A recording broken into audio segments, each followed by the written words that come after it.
پدې صحابو کې یو صحابي او دا غنومو جلیبیب رضی الله عنه. دا ډېر عجیب انسان او غریب سړی او د شکل نه تور او چیتو او د مخې بالکل ښکلی نه و. غریب سړی او په کوم ځای کې به اوسېدو؟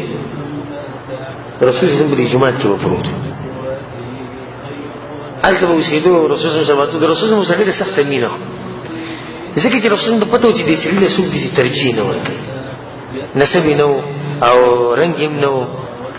رسول صلی الله علیه وسلم جلیبي هغه ورته ویل نعم یا رسول الله، واده نه کوې تاسې؟ نه. هغه ویل یا رسول الله زه واده لا مال ولا نسب، لا مال ولا جمال ولا نسب، نه مال شته و نه جمال شته و نه نسب شته و مال څوک لور راکړي. رسول صلی الله علیه وسلم په خندا شو، درکوي درته کوشش وکړي. بیا اوس رسول صلی الله علیه وسلم په دویم پر ملاو شو چې ها جلیبي واده دې شروع کړی دی یا رسول الله، موږ له څوک جنې راکړي، نه مال شته نه نسب شته نه رنګ شته، هېڅ نشته. کوشش وکړه در به کېده. په درېیم پیر ورته رسول صلی الله علیه وسلم بیا وویل جلیبي واده دې وکړو یا رسول الله، موږ له څوک راکړي. رسول صلی الله علیه وسلم ته کوشش وکړه او موږ به درې جنې وکړو. یا رسول الله ځان مه ستړی کوه او که ته د خلکو د خبره کوې زه د خلکو په مخ کې سپک یم، ما له څوک دلته لور نه راکړي، دلته ټول اوچت خلک اوسېږي. رسول الله صلی الله علیه وسلم جلیبی لکنک عند الله لست بکاسد، خدای الله په نسبت ګوره ته سپک نه یې، ته ډېر دروند سړی ته څه خبرې کوې. موږ به دله کوشش وګوره اوس د ده په زړه کې ارمان دی چې د ده واده وشوې او رسول الله صلی الله علیه وسلم ته ګوره د ده د ارمان څنګه پوره کوي. یو کس راغی په رسول الله پسې په انصارو کې اوچت انسان، اوچتې قبیلې والا او د لور خاوند مړ شوی راغی په رسول الله پسې. رسول الله صلی الله علیه وسلم ته ویل ستا لور غواړو او هغه حیاکم الله ومرحبا واهلا وسهلا او د رسول صلی الله علیه وسلم به زما لور غواړي او زه به چې دی ناکوم. نو رسول صلی الله علیه وسلم ته وګوره ځان له نه غواړو. او خو دا مطلب چې رسول الله ځان له وایي ځان له نه غواړو، وایي چا له وایي جلیبي له غواړو. جلیبي پرېږدي ووځي. یا رسول الله زه کور کې مشوره وکړه. اول مشوره نه وکړه چې رسول صلی الله علیه وسلم رشته غواړي او چې انسان کور ته لاړ، کور کې ښځې ته وویل پلانې رسول صلی الله علیه وسلم ګوره ستا لور رشته غواړي او هغې هم بس د خوشحالۍ نه یو مرحبا او دا خو د خوشحالۍ خبره دا ورسېده په موږ راغله. وایي ځان له نه غواړي بل چا له غواړي. وایي جلیبي جلیبي او وایي جلیبي بله غواړي. رسول صلی الله علیه وسلم جلیبي بله غواړي. دوی په دې پسې خو پلانې راغله څومره اوچت انسان موږ هغوله ورکړې ده. وایي نه مو خو وایي چې هغه هم نه ورکوي جلیبي بله څنګه ورکړو؟ پلانې څومره غټ سړی پلانې څومره نه یې ورکړو. او خاوند سره په دې متفق. غریب سړی دی، د شکل نه تک تور دی، چیت دی، شکل یې بدرنګه دی، په دغه جومات کې پروت دي. نو هغه د لورې ډېر ایمان والا ښځه وه، هغې د ده نه دا خبرې اورېده، اواز یې وکړو د خپل مور پلار ته اتردون امر النبي صلی الله علیه وسلم، تاسو ولې د رسول صلی الله علیه وسلم خبر رد کوئ که څه چل دی؟ د رسول صلی الله علیه وسلم خبر رد کوئ تاسو؟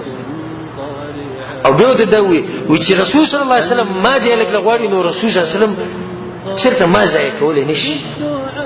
رسول صلی الله علیه وسلم ډېر اوچت سوچ والی انسان دی. هغه چې دا اوچته قبیلې والا زنانه او د ښکلې زنانه دغه جلیبي له غواړي نو رسول صلی الله علیه وسلم ته پته ده چې په دې کې خیر ده او مصلحت په دې کې دی. رسول صلی الله علیه وسلم داسې فالتو فیصلې او دغه نه کوي. د مور پلار یې متاثره شو او د بل جنې بوت جلیبي واده وشو. رسول صلی الله علیه وسلم د هغه سړي هغه ارمان پوره کړو چې هغه په مخه دا خبره کوي یا رسول الله موږ له څوک لور راکړي، لا مال ولا جمال ولا نسب. رسول صلی الله علیه وسلم په داسې کورنۍ کې جنې وغوښته چې هغه د هغه علاقې اوچت کورنۍ ده او ښکلې جنې ده او دنیا خلک پسې تلې راغلي خو نه یې ده ورکړی. چې یو څو ورځې بعد جلیبي رضی الله عنه عجز لا خون اغستی نه و د ښځې نه چې په مدینه کې دا اواز شو حي علی الجهاد، د جهاد طرف ته راځي. جلیبي چې داسې اوچت انسان د رسول صلی الله علیه وسلم په مینه پاکې دا صفت و، بس هغه ټوله مور او خپل هر څه سامان روان شو. ښکلې جنې هغه اوچت خاندان والا جنې هغه واده چې کوم په ډېر مشکل باندې شوی هغه رسې پرېښود لاړ جنګ. چې کله جهاد ختم شو رسول صلی الله علیه وسلم د عادت چې کله جهاد ختم شو خپل ملګري به یې کتو، وایي څوک ورک خو نه دی؟ ویې ګورئ. هغه ولاړ ویې کتو یا رسول الله پلانې ورک دی راوست مړی راوړ. بیا ورته وایي څوک ورک خو نه دی؟ لاړ ویې کتو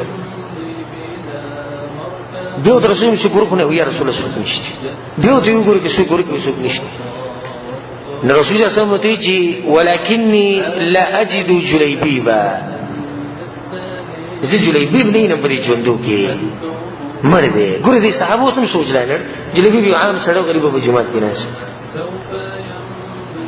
جلیبیب ته چې کیسه زری ګوري کسا روان جلیبیب ګوري رضی الله عنه نه موقعین لک بهر دی کوم چې د میدان د منځ دی په دې کې نه پروت لک بهر دی چې صحابه به بهر دلال رسول صلی الله علیه وسلم نو جلیبیب رضی الله عنه په وینو کې تکثیر پروت دی او خواته و کافران مردار پراته دي رسول صلی الله علیه وسلم چې ورغه جلیبیب ویل په جړا شو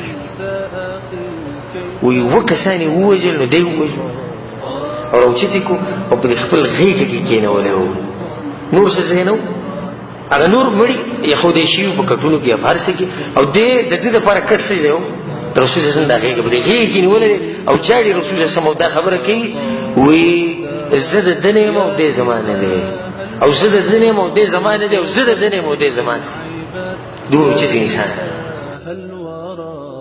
الطوفان بالعباد سوف يمضي بنا مركب للوداع يستحث الخطى والدموع الشراع عالم لم يزل يستلذ المتاع